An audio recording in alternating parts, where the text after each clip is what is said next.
down the end of my own road, which is next to our training ground, is the Arsenal Academy for their youth teams. You see the main entrance here with the security.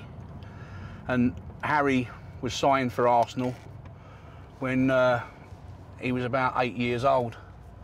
And the bottom line was he stayed there about a year, and then Arsenal let him go, which a bit crazy, but that's what they did. He then apparently he went to Spurs and had a trial there, and I think they let him go. He then ended up at Watford, played a game against Spurs, and ended up scoring 3 or 4 goals, and they realised they made a mistake, and he re-signed for Tottenham.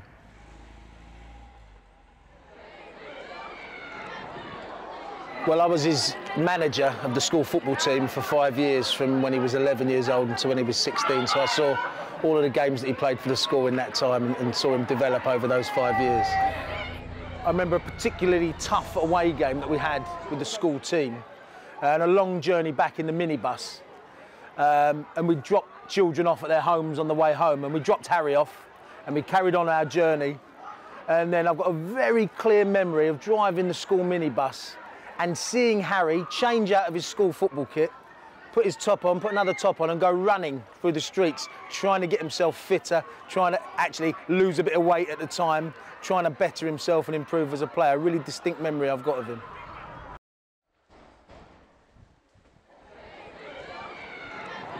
The great Harry Kane's England shirt, number 17, reading to CFS, which is Chingford Foundation School.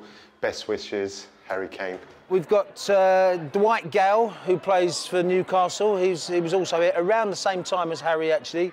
And a few years before my time, we had David Beckham here as well. He's probably our most famous ex-pupil who made it in the world of football. So we've got quite a good record of producing footballers. The pride and joy of this cabinet would be the boots signed in this box by David Beckham. He donated them on opening his academy in London, which actually Harry Kane was one of his first pupils to go there. He invited some of the pupils from this school to go and help with the opening ceremony there, and Harry Kane was actually one of those pupils that went to the David Beckham Academy, and maybe that's what gave him that extra bit of inspiration. Yeah, Harry started with Ridgeway at about the age of 7 or 8 years old. He was with us about a year or 2 years, and then he went to Arsenal. And at first, they weren't sure if he was a goalkeeper or not, because he played in goal as well as playing on pitch. Eventually, they found out he's a better player, and the rest is history.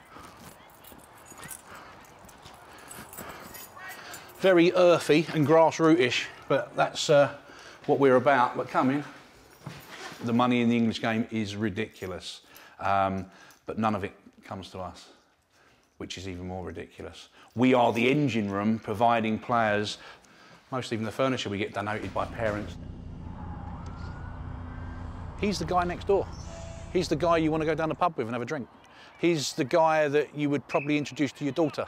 Every time I see him on the TV, it makes me smile, because couldn't have happened to a nicer lad than Harry.